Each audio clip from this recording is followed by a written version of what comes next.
அமைதியான காட்டின் ஓரத்தில் ஆலம் ஷா என்ற ஒரு புத்திசாலி முயல் வாழ்ந்து கொண்டிருந்தான். அவனுக்கு நட்சத்திரங்களை ரசிப்பது என்றால் ரொம்பவே பிடிக்கும். ஒரு நாள் இரவு ஒரு சின்ன நட்சத்திரம் திடீரென்று கீழே விழுந்தது. ஆலம் ஷா ஆச்சரியத்துடன் ஓடி பார்த்தான். அது ஒரு பெரிய மரத்தின் அருகே விழுந்திருந்தது. அங்கே ஒரு மாயக்கல் மின்னியது. என்னை மீண்டும் மலை உச்சிக்கு கொண்டு சென்றால் நான் வானத்துக்கு போக முடியும் என்றது அந்த நட்சத்திரம். கவலைப்படாதே நண்பா, நான் உதவுறேன் என்றான் ஆலம் ஷா. வழியில் ஒரு ஆறு வந்தது. அவன் புத்திசாலித்தனமாக பாலம் செய்தான்.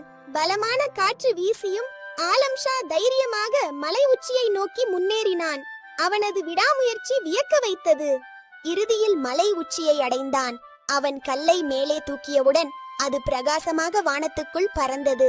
மிக்க நன்றி ஆலம் ஷா, உன் நல்ல மனசு எப்போதும் ஒளிரட்டும் என்றது நட்சத்திரம். நல்ல மனசு இருந்தால் உலகமே ஒளிரும். மற்றவர்களுக்கு உதவும் நல்ல குணம் நம்மை எப்போதும் உயர்த்தும். இதுவே ஆலம் ஷாவின் அழகான கதை. கதை பிடித்திருந்தால் லைக், ஷேர், சப்ஸ்கிரைப் பண்ணுங்க.